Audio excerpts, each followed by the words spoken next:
who that is just by talking to him now that you're walking in the living rooms and you're seeing more and more and more? We have different attributes: smart, tough, fast, disciplined with character. Yep. We're looking at now quarterbacks are different. Yeah. We want mother, father, dual parent. Mm-hmm. We want that kid to be 3, 5 and up because he's got to be smart. Mm-hmm. Not bad decisions off the field at all, Mm-hmm. because he has to be a leader of men. It's so many different attributes in what we look for when we see a quarterback. And you would love a coach's son.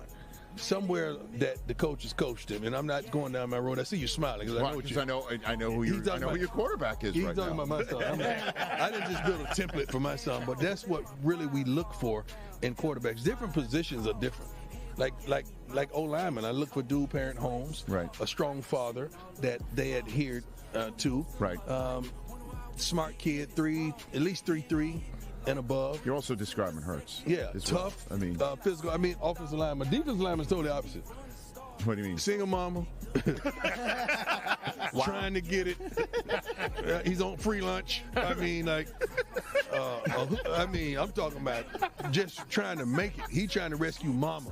Like, mama barely made the flight. Trying to get out the mud. And I want him to just go get it. It's a whole different attributes that you look for in different positions, and we have that stuff just chronicled. We know what we want, and we go get it. Welcome to the New Normal Podcast, a place where we give the everyday man and woman a voice. If you've seen the title, once again, Black people are enraged. And we got a series of questions we need to ask ourselves. But today's title is Deion Sanders and Grant Cardone have Black people mad again by the statements that they made. One of the questions we should ask ourselves, were these two men giving us game? Were these two men speaking from reality? Were these two men speaking on fact?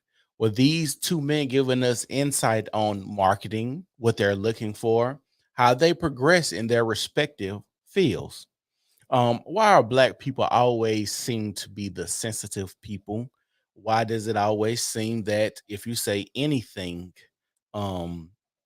disparaging or truthful about Black people, it's an issue?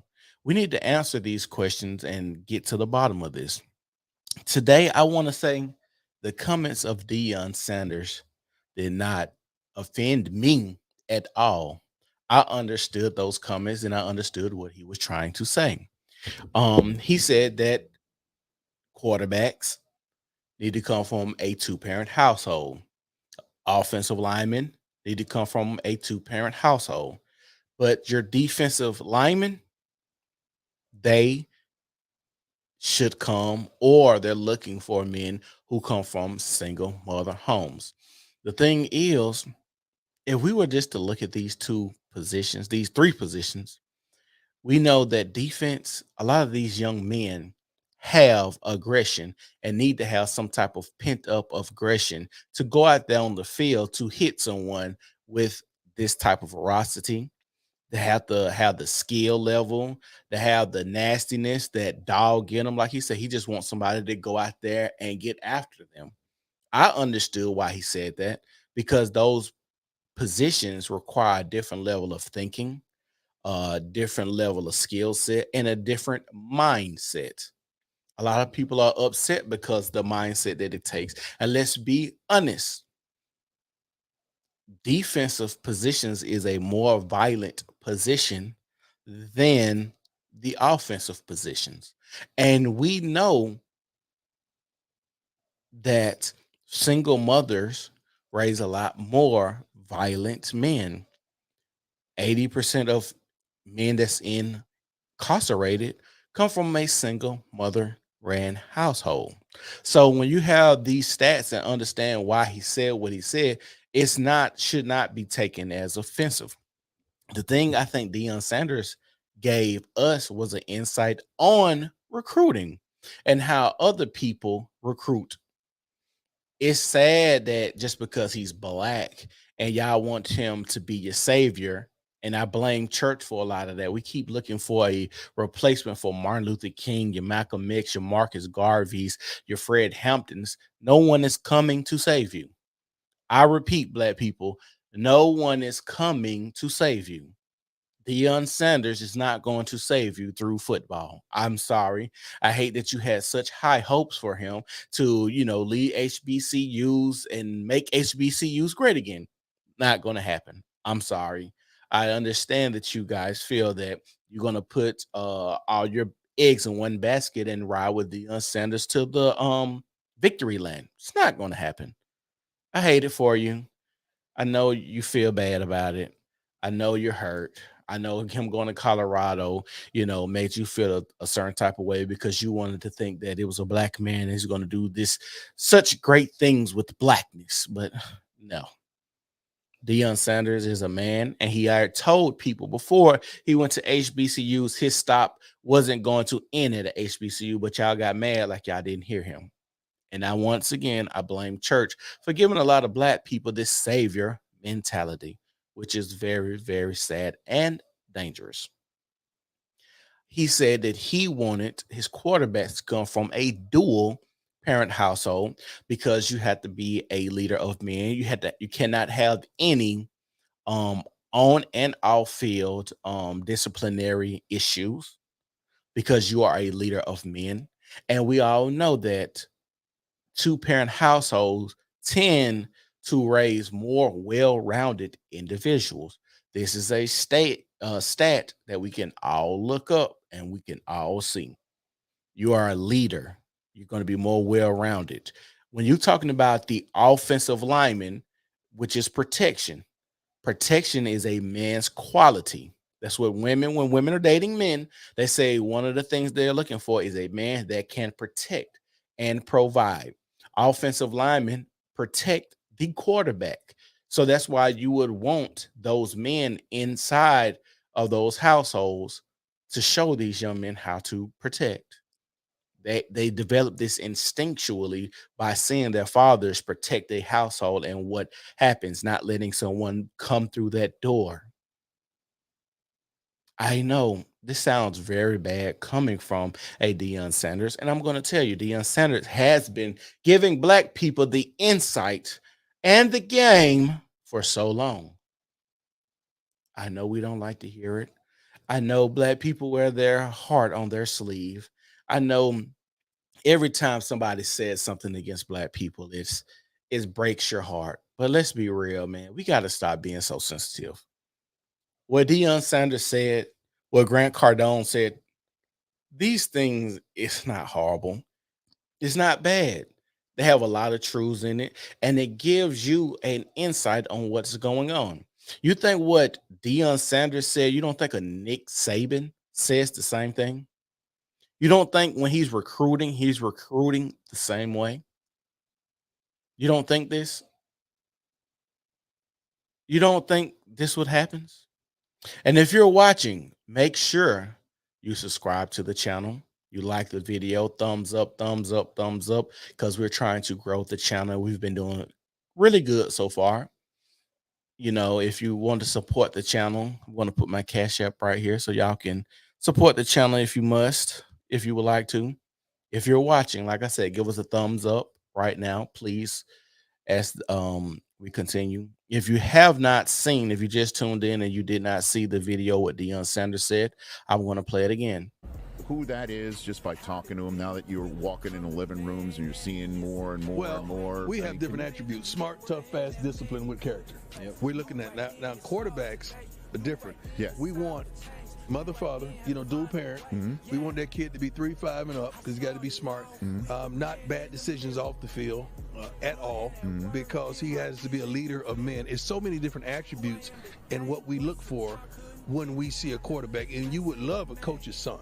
Somewhere that the coach has coached him, and I'm not going down my road. I see you smiling because I know who your quarterback is. He's right talking now. about my son. I didn't just build a template for my son, but that's what really we look for in quarterbacks. Different positions are different. Like O-lineman, I look for dual parent homes. Right. A strong father that they adhered to. Right. Smart kid, at least 3.3. and above. You're also describing Hurts. Yeah, tough. Physical. Offensive lineman. Defensive lineman is totally opposite. What do you mean? Single mama. trying to get it. He's on free lunch. I mean, like, I'm talking about just trying to make it. He trying to rescue Mama. Like, Mama barely made the flight. Trying to get out the mud. And I want him to just go get it. It's a whole different attributes that you look for in different positions, and we have that stuff just chronicled. We know what we want, and we go get it. So, watching that, it reminds me of Waterboy. I remember Waterboy when he was mad at them for talking about his mama, or when they was talking about, water sucks. It was like Gatorade, H2O, Gatorade. When they were saying that, and what did he do? He got upset and when it hit somebody. When he said that they mama barely made the flight, they was on free lunch. He wanted to get somebody out of the mud that had that dog in them.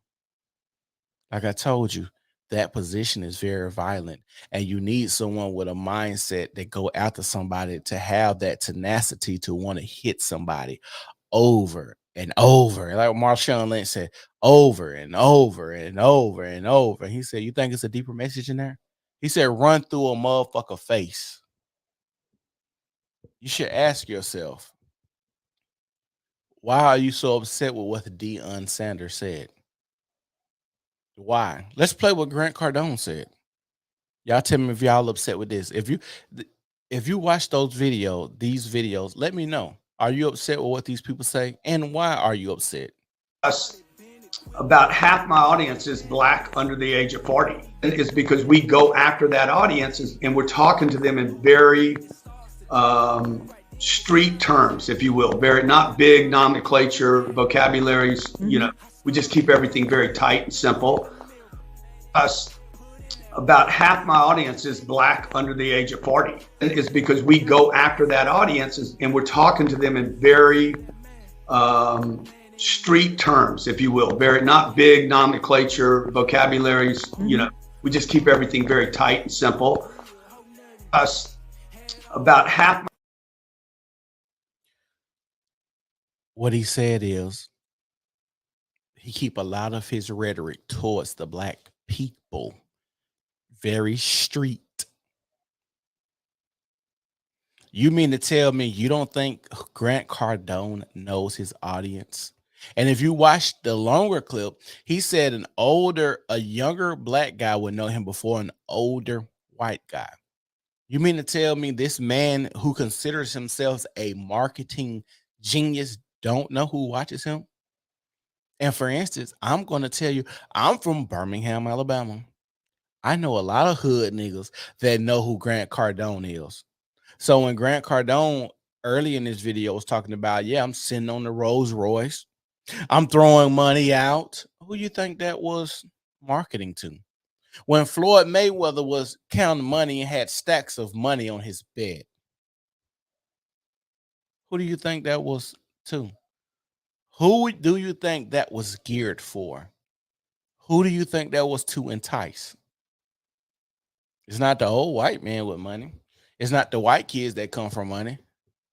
It's for the Black people, the ones that speak street, the ones they don't have to have the broadest vocabulary or the biggest vocabulary. We keep it straight to the point. And what's even sadder, so many people grew up in households with only a mother speaking direct, cussing at them, and vile. People are upset at a Grant Cardone and a Deion Sanders for the things that they said. But listen to rap music, support rap music, let their kids listening to that vile, despicable mess. But as soon as Deion Sanders said, my defensive linemen, we would like them to come from single mother homes, and you're upset. And a lot of the people that are outraged at this give off fat girl energy. Y'all know the ones. Y'all know the ones. Like I say, and I'm going to say this again, a lot of Black people get raised in single mother homes where your mother is cussing at you, saying you look like your daddy, saying they can't stand you, saying they're gonna put their foot up your ass. All of these straight to the point rhetoric to get you to understand what's going on, to show you that she means business. But now all of a sudden, because Grant Cardone says something like this, you upset. Is it true? You, like I said, y'all don't think Grant Cardone has done his homework on the 40-year-old black person and younger who watches him? You think Grant Cardone got that big and considered a marketing genius if he didn't know that most of the people that was going to watch him are going to speak street?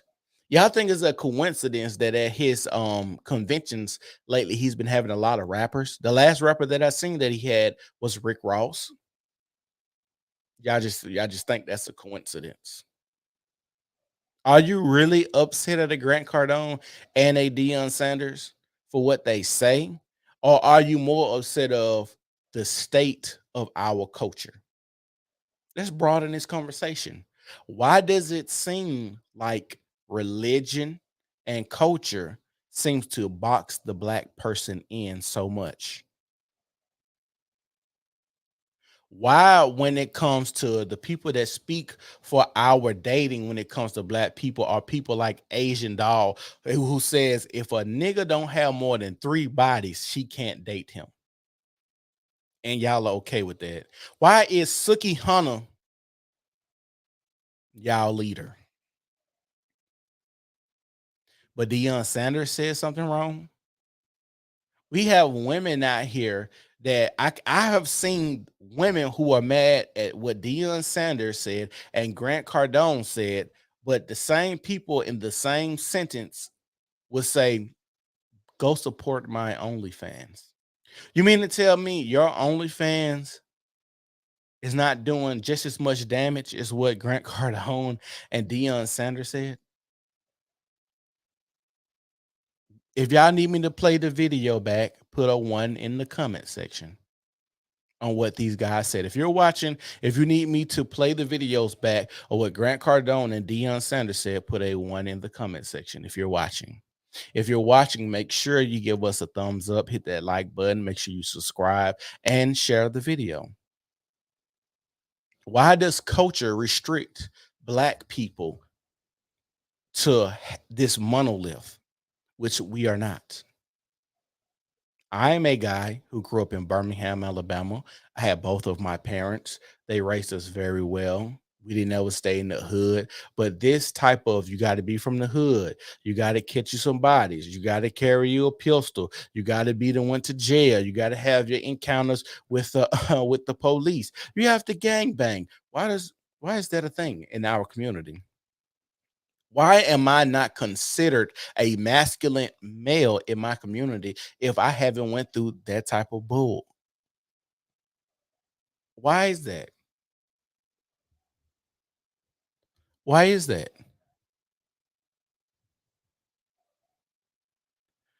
JB said Grant Cardone could have worded it better, but it's just explaining his business. I think Grant Cardone worded it perfectly. As a black man listening to him, I found no offense. And it's getting to the point now where when it comes to black things and talking about black people, white people are so scared they have to tippy toe around a lot of the stuff that's needs to be said.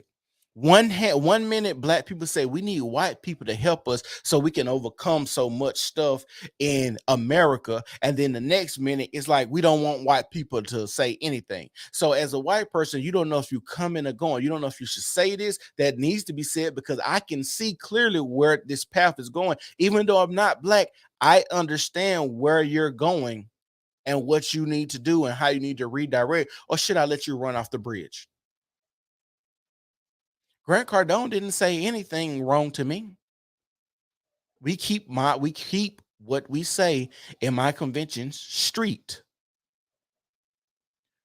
Half of my audience is 40-year-old black people. Well, Grant Cardone JBO, Grant Cardone is a billionaire, got his billions off of real estate. And he said in that interview he made $3 billion just off marketing. So this lets you know that this man, when he's speaking and speaking to a broad audience, and half of his audience is black, he has to be doing something right. So when he says, gets on other podcasts and talk about how he buys a $500,000 watch Audemars, why do you think he's doing that? He's trying to appeal to an audience. When he comes on podcasts and has his diamond chains on looking like rappers, why do you think he does that? He knows his audience. He knows who he's speaking to. And that should be perfectly fine. I don't care. Long as a white person ain't out here saying nigga. And honestly, I get to the point where now I don't even care about that, because I'm not going to get bent out of shape because a white person says nigger to me. Not to me. They can't say nigger to me. But if I just hear it in passing or see it on TV, or a white person's rapping the N-word, I don't care. I got too much to do. I'm trying to build too much to be worried about and trying to fight every white person that I see say nigga. And honestly, I'm from Birmingham, Alabama. And to this day, I've never had a white person call me a nigga to my face. Ever. Not one time. And people will tell you the South is so racist, whoop to whoop. And I still remember Martin Luther King and Malcolm X talking about, when you leave the South, that's when you see real racists. Because in the South, black and white people have dealt with each other longer than any other place in America. Don't let culture restrict you, black people, and what they say you have to have. You don't have to go to jail, black men. You don't have to carry pistols, black men. You don't have to have a third grade reading level, black men. Do you know in America they build prisons off of third grade reading levels? I remember watching Freeway Ricky Ross, the real Rick Ross, talk about how in jail, the only people that are in the library are the older guys who's trying to get out and work on their case. Most of the young guys that come to prison can't read past a third grade level. This is how bad this is. They say if you grow up in a single mother led household, all of your metrics are way lower, even your reading levels. So if you know half of your audience is going to come from a single mother led household, then of course you would try to dumb down the things that you say. You would try to keep it street as possible. This is a no-brainer. This is common sense. I know white people are not allowed to say anything anymore when it pertains to black people. They can't even say they keep it street. Now, if he looked like he came from the street, maybe a white person can say, oh, I keep it street. Maybe.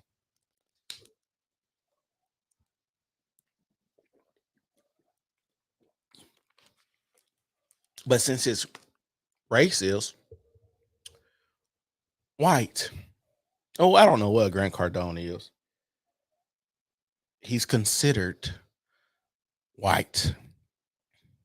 Since he's considered white, he can't say anything. Do you want allies or not, black people? Ask yourself this. There is always something. Like I said, Grant Cardone didn't say anything wrong. If you're upset with what Grant Cardone said, then that means you should be upset with how people perceive you, the stereotypes that's out there, or even the metrics or the surveys that are taken out there to garner or to measure what you should and should not say to attract an audience or understand your audience. If Grant Cardone said we have to keep this stuff street, why is that? Maybe we should educate ourselves more and read more. Just maybe. Then he wouldn't have to keep it street. He could talk like he's talking to the rest of the room. I seen a post the other day and it was saying the problem with the internet is when they start letting the remedial kids stay in the classroom with the regular kids. That's the problem with social media nowadays, is because we got a lot of the remedial kids able to get online and start speaking for the rest of us. A lot of the remedial kids, a lot of the LD, the class dummies, the retarded kids are able to speak for the rest of us. So many people are speaking, we don't know who the smart people and who are the dummies, which is a sad, sad reality.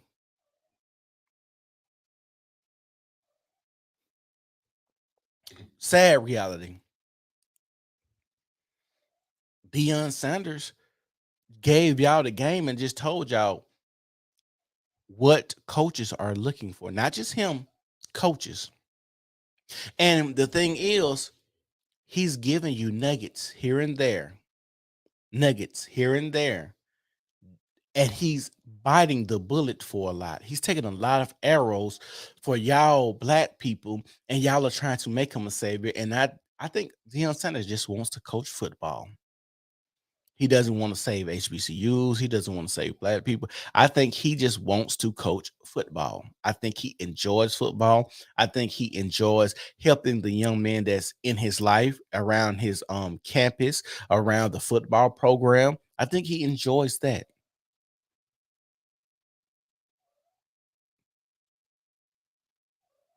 But it seems like people are trying to make him Jesus. Elohim, Allah, God. He's not. No one is coming to save you. No one. I hate to admit it. No one's coming to save you. If you haven't seen what Deion Sanders said or Grant Cardone said, put a one in the comments and I will replay it. If you have not seen what they said, put a one in the comments and I will replay it. You know who should be your first savior, or who you should look up, or should be your first role model? It should be your parents.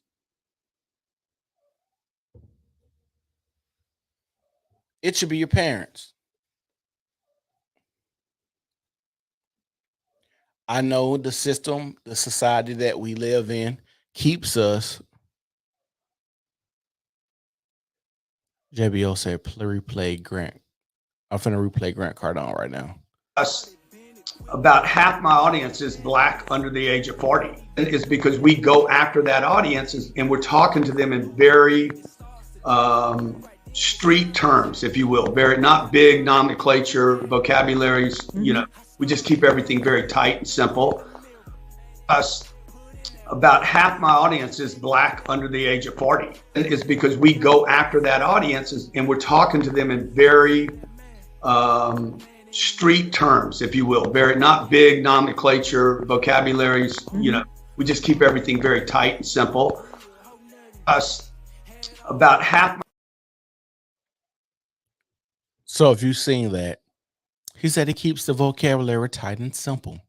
I don't even see what's wrong with that, because even if we aren't talking about black people, a lot of people in America cannot read today.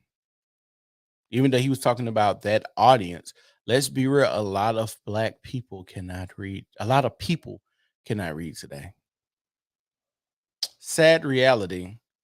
And not just black people, but a lot of white people are growing up in single mother households too. Sad reality. These are things that we need to talk about more. We need to address more, because we know that a lot of y'all are putting bad product back out here into society, i.e., your kids. Y'all are using school as daycares. Y'all are using school to teach your children. Children are learning how to have sex at school, learning their politics and I'm put this one on what you call it. Yeah, I heard 1 in 10 people can't read. Yes, I would have to agree with that. Or even if they can't read, they can't comprehend what they're reading. That's why when you have you ever got into an argument with someone on like social media site or through a text message, and then you're like, where the fuck did this argument come from? And then you had to go back and tell them, hey, go back and reread my message that I just sent you, or the message before that I just sent you. I think you might have misread what I wrote. And then they go and read him like, oh, my bad. And then it's like too late because they didn't called you out your name or said something about you that they wasn't supposed to say, or brought up or threw something in your face like, dang, I thought it was past it, or I didn't know how that's how you felt, just because they can't read or they miscomprehended something. How many times have that happened to you? Like, I don't even understand why this person is mad. I didn't say anything bad. And then you go back and read your message like, oh, they might have read this wrong. And then you had to tell them, hey, dummy, go back and reread the message before, the last 2 messages. I don't know where we went wrong, but I'm pretty sure you misread this one. This is what society has done. No Child Left Behind really messed us up. I knew a guy. I was in the 8th grade. The first time I seen somebody that was failed a lot of grades, I was in the 8th grade. No lie. And it was a guy in my class that was supposed to have been in the 11th grade. I was in the 8th grade, and it was a guy in my class. He was supposed to have been in the 11th grade. One day, I had just passed in Alabama. They had just passed the No Child Left Behind or whatever. I don't know if it's Alabama or government thing. We came to school, and he was gone for like a week. And we was like, I'm going to say his name, fuck it. We was like, where's Jeremy at? It was like, they put Jeremy in his right grade. What? We all smarter than Jeremy. Jeremy is supposed to be in the 11th grade, and everybody in here reading better than Jeremy. Jeremy is no reason for Jeremy to be skipped to the 11th grade. Not whatsoever. There's all-inclusive participation trophy society that we're in, where you can't call people fat anymore. You can't say people are slow. You can't say people are mentally brain dead if they want to be a woman and they were born a man.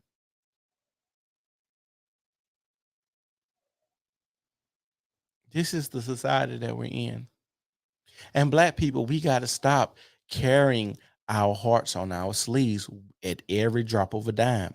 I learned a very important and valuable lesson growing up. You can't show up to every fight or every battle. You should pick and choose your battle. Every time they post something on the internet, Black people are always upset about what's going on. The Tyron, I think it's Tyron Nichols. When Tyron Nichols got killed by the police in Memphis, did y'all notice how they had it like a movie premiere? Like, we're going to release the beating and the body cam footage at 7:00, and people were lined up outside the streets of Memphis, and then they dropped it just like it was a movie premiere because they wanted everybody to be tuned in to the television because they knew that Black people were going to be upset and outraged. Racism is a billion-dollar industry. Racism is a billion-dollar industry. How many Black Lives Matter shirts were sold? Merch, people showing up, just buying stuff at the marches, burning down stuff. People, just think about how diabolical this is. I got insurance on a building. I need it burned down to get insurance money. So I meet with people from Black Lives Matter and I say, hey, how about you guys have a ride on this street and make sure y'all burn down my buildings? People will say, oh, that's conspiracy theory. I would never think that something like that would happen. Okay. Okay. I know people that burn down their regular homes to get insurance money, but it's far-fetched for me to think that, Black people in their own neighborhoods would just burn down stores that have nothing to do with them, but they want to make their neighborhood look worse. So none of these Black people, not once said, since we're mad at white people, let's go burn down the white neighborhood. We're gonna burn down our own stuff. That just makes sense. Like I'm mad at my wife right now, but I'm gonna go and wreck my car. That's how smart this sounds. I'm mad at my wife, but I'm gonna wreck my car. I'm mad at my wife, so I'm just gonna, run my head through the glass or break my television. Like, no, that makes no sense. But if you ask Black people, we didn't make it. It's not ours. We don't own it. But you live in this neighborhood. You eat at that Taco Bell or that Wendy's. You shop at that Walmart. You frequent that CVS. You may not own it, but this is your neighborhood. You want it to look burnt down and ran through. And then when it's burned down and ran through, you leave and then get mad when white people come back in, and then you call it gentrification, and then you be mad because you left something that you destroyed, and got mad because white people come back and because they can lower the property value now because you've destroyed it. This is just a game. Nobody ever talks about any of this, what I'm saying. So you mean to tell me right now you're mad because you go burn down something in your neighborhood and then you move out of it, it gets run down, so the property value goes down. White people come back and buy for pennies on the dollar, build it up, and sell it twice as much as it was before you tore it down? But I'm crazy. I don't know. I just didn't get upset with Deion Sanders with what he said. I didn't get upset with Grant Cardone with what he said. I think both of them, Deion Sanders, he said it candidly in a joking manner. Grant Cardone, he even thought about what he said. But then he's like, I think he said, we do try to keep this street because so many Black men and Black people try to be so street, try to be so hood, try to be so gangster. Why do you think he has a Rick Ross speak at his convention?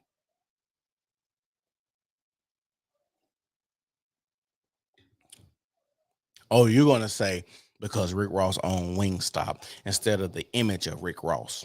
Okay, cool. That sounds cool. That's really the only thing we know Rick Ross really just been successful at. Wingstop and rapping. We don't talk about a lot of stuff like this. We need to, but people are scared. People want to be upset at like a Grant Cardone and like a Deion Sanders. And before we get out of here, I'm going to play these videos again. And when I play these videos again, y'all let me know what y'all think about said videos. Here we go. Who that is just by talking to him now that you're walking in the living rooms and you're seeing more and more and more. We have different attributes: smart, tough, fast, disciplined with character. Yep. We're looking at now quarterbacks are different. Yeah. We want mother, father, dual parent. Mm-hmm. We want that kid to be 3, 5 and up because he's got to be smart. Mm-hmm. Not bad decisions off the field at all, because he has to be a leader of men. It's so many different attributes and what we look for when we see a quarterback. And you would love a coach's son. somewhere that the coaches coached him, and I'm not going down my road. I see you smiling because I know who your quarterback is he's right talking now. about my son. I didn't just build a template for my son, but that's what really we look for in quarterbacks. Different positions are different. Like O-lineman, I look for dual parent homes, right? A strong father that they adhered to, right? Smart kid, at least 3.3 and above. You're also describing Hurts. Yeah, tough. Well. I mean, physical. I mean, offensive lineman. Defensive lineman is totally opposite. What do you mean? Single mama. Trying to get it. He's on free lunch. I mean, I'm talking about just trying to make it. He trying to rescue mama. Like, mama barely made the flight. Trying to get out the mud. And I want him to just go get it. It's a whole different attributes that you look for in different positions, and we have that stuff just chronicled. We know what we want, and we go get it. JBL 2000 said, I say the most important thing is to encourage learning and high grades, and children would have more common sense. I think it's more than just learning. I think school does not teach you common sense. I think it teaches you book sense, but common sense has to come from real world interactions and things that happen throughout life. And a lot of those things come from your parents teaching you about the ups and downs of life. A line I love, and I'm say to my children, I did that so you don't have to do that.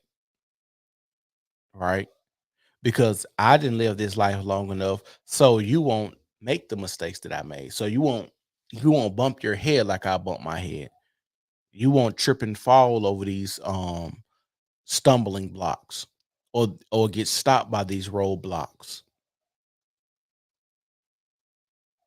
A lot of that discipline and teaching kids and talking to kids and helping kids and being honest comes from the father. You know why? Do you know why discipline and life lessons typically comes from the father? Because the father is in a position to where he can tell the most low down, dirty stuff about himself and put it in a way where the child is not really going to judge him because he's the father. The reason the mother can't give all of her dirt, because who wants to know that their mama was out there and was sucking 30 pedo whackers before she met your daddy? You don't want to hear that from your mama. You do not want to hear your mama tell you, well, talking to her daughter, well, before I met your daddy, I was out here riding the cock carousel and the baloney pony, and I thought men loved me and treated me this way, and this is what I learned. These are the STDs I caught, and this is a game that men will play. No, she has to, stay in character, stay in frame. That's why typically fathers will teach their children life lessons and teach logic and common sense before the mother. I'm going to say this again. The reason fathers teach logic, common sense, and life lessons more than the mother is because the father can go out here and tell the child their deepest, darkest secrets and still hold frame in being the man, because a lot of times we look at men as bumbling fools and have to go through trials and tribulations to become a man. The reason the mother can't go and tell you about her trials and tribulations is because no one wants to think about their mother sucking 30 pedo whackers to learn her life lessons. She has to hold frame as being the sweet, angelic person and the sweet, angelic mother that she is. That's why she doesn't tell you all of the foul, wicked, deplorable things that she does.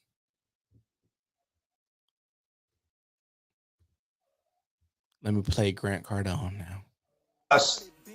About half my audience is black under the age of 40. It's because we go after that audience and we're talking to them in very street terms, if you will, very not big nomenclature, vocabularies. We just keep everything very tight and simple.